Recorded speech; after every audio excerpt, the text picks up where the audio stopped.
The crisis in Gaza also continues to worsen as Israeli forces have beefed up the offensive against Hamas. Over 4,600 people have been killed and over 14,000 injured in Gaza since this conflict began. So that's in the last 17 days alone. Gaza's Al-Shifa hospital is on the brink of collapse. There's a severe shortage of basic life-saving medicines. Hospital officials said that the life of 55 babies now is in danger because of the looming threat of power cuts.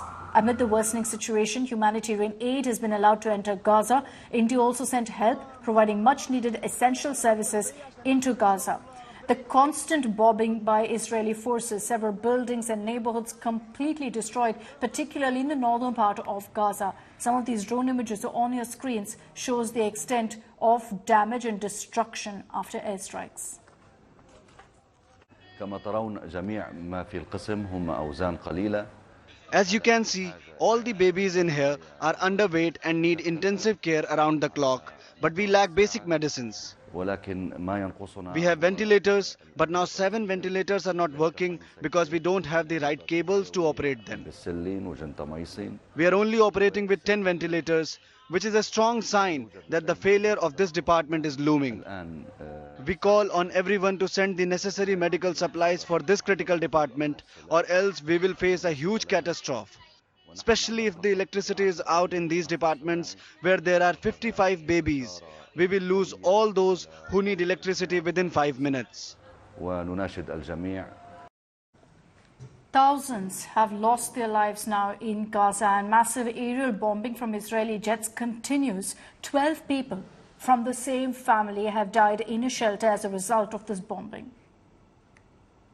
There is no mother, father, or brothers left. My brothers are gone. My sister and I are left alone. Allah is sufficient for me, and He is the best disposer of affairs.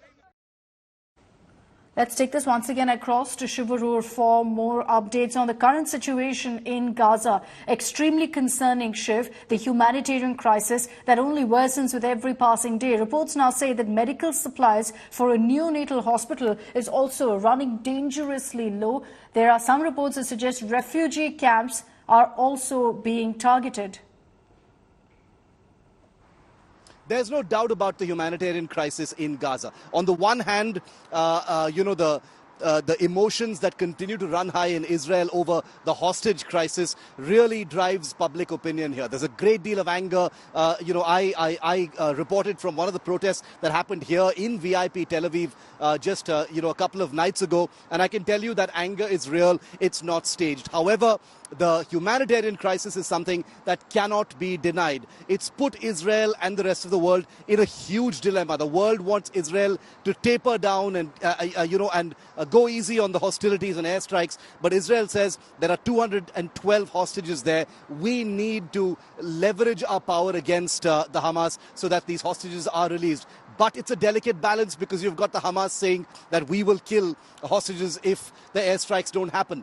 That is a threat that they haven't carried out just yet, very interestingly. Instead, they've released some of those hostages. We do know that Qatar, Turkey and other countries perhaps are mediating for the possible release. There is suspense that even this week, maybe civilian hostages might be released because remember, there are also soldier hostages who've been taken. So it's going to be a wait and watch a little bit. But I think a ground operation has become inevitable. There have been 2 occasions in the past when the Israeli Defense Forces have conducted ground operations in Gaza.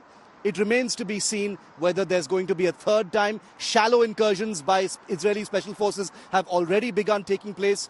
What is that end game? What is that exit strategy? Is it going to be the decimation of Hamas? Can a ground operation ensure the complete destruction of the Hamas terrorist group and its resources and potency? That remains to be seen. That's the big question. That's right. Shiv, thanks for joining us with those details.